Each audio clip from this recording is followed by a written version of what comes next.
मेघालय के राज्यपाल सतपाल मलिक आज बागपत के घिटौरा गांव में किसान मजदूर सम्मेलन में पहुंचे, जहां उन्होंने प्रधानमंत्री नरेंद्र मोदी पर निशाना साधते हुए कहा, देश के उच्च पदों पर बैठे लोग एक जानवर के मरने पर संवेदना जताते हैं, पीएम संवेदना की चिट्ठी भेजते हैं, लेकिन किसानों के मरने पर नहीं। उन्होंने कहा कि मुझे भी चुप रहने को कहा गया था कि चुप रहोगे तो राष्ट्रपति हो जाओगे। जरा सुनिए नेताजी ने क्या कहा। कत्ल करे है कि करामात करे, तो किसानों का जो कत्ल है वो करामात की तरह हो रहा। उन्हें तो पता भी नहीं किस तरह से वो रोज गरीब बनाए जा रहे हैं। जब बैठे थे वहाँ दिल्ली की सीमाओं पे 700 किसान मर चुके थे। मुझे कोई कुत्ते ने नहीं काटा था कि मैं गवर्नर होते हुए पंगा लूं, लेकिन जब 700 लोग मर गए तब भी दिल्ली से एक चिट्ठी संवेदना की कहीं नहीं गई। उन्होंने कहा कि सरकार किसानों को बेचारा ना समझे।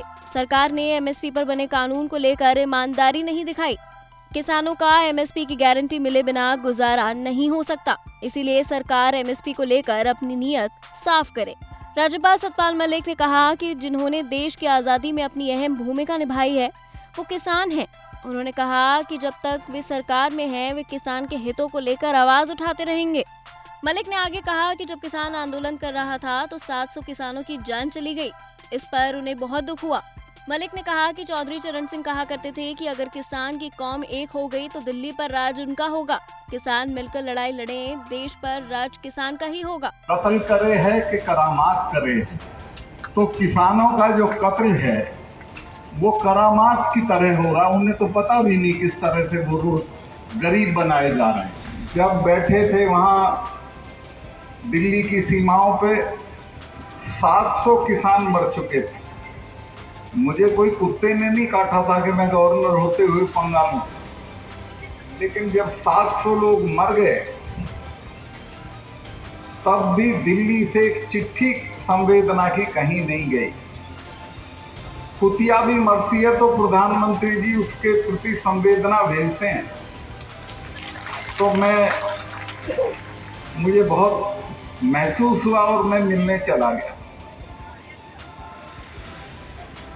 और मैंने माननीय प्रधानमंत्री जी से कहा कि अच्छी बात नहीं है, ये लोग इतने दिनों से बैठे हैं, और मैं कहा इनकी गिनती मत करना कि ये इतने हैं उतने हैं। एक एक आदमी 40-40 गांव का चौधरी है इनमें, और आपके घर से 10 किलोमीटर पे पड़े हैं, ना बाथरूम है, ना नहाने का है, ना खाने का इंतजाम है, और बीमार होके मर रहे हैं। तो इनको कुछ ले दे के निपटा दीजिए। तो उन्होंने मेरी बात को गंभीरता से नहीं लिया। उन्होंने कहा सतपाल भाई चले जाएंगे, क्यों फिक्र कर रहे हो। तो मुझे जो एहसास था वो मैंने फिर ये सोचा कि सही बात बोल देनी चाहिए। मैं कहती आप इनको जानते नहीं, ये जब आप चले जाओगे तब जाएंगे, ऐसे नहीं जाएंगे। और इनमें खास तौर से सिखों को तो आप बिल्कुल जानते ही। ये तो वो हैं कि 300 साल नहीं भूलते हैं। किसानों को बेचारा मत समझिए, इनको कमजोर मत समझिए, इनकी बात सुनिए और उसको हल करिए। खैर उस वक्त तो वो उनकी समझ में नहीं आई, लेकिन देर से आई। फिर तो माफी मांग के भी तीनों कानून वापस लिए, लेकिन तबीयत में तभी भी ईमानदारी नहीं थी। ये कहा कि हम ये क्या है वो एमएसपी, इसको वापस लेंगे। बिना एमएसपी को वापस लिए हमारा गुजारा नहीं है, लेकिन आज तक एमएसपी वापस नहीं ली गई। और अतुल प्रधान ने सही कहा कि उसे वापस लेने की जो कमेटी बनाई है उसका जो चेयरमैन है वो है जिसने ये तीनों कानून ड्राफ्ट किए थे, जो सेक्रेटरी था एग्रीकल्चर का। तो कुल मिला के ये लगता है कि सरकार की नीयत अभी ठीक नहीं है और आपको लड़ाई लड़नी पड़ेगी।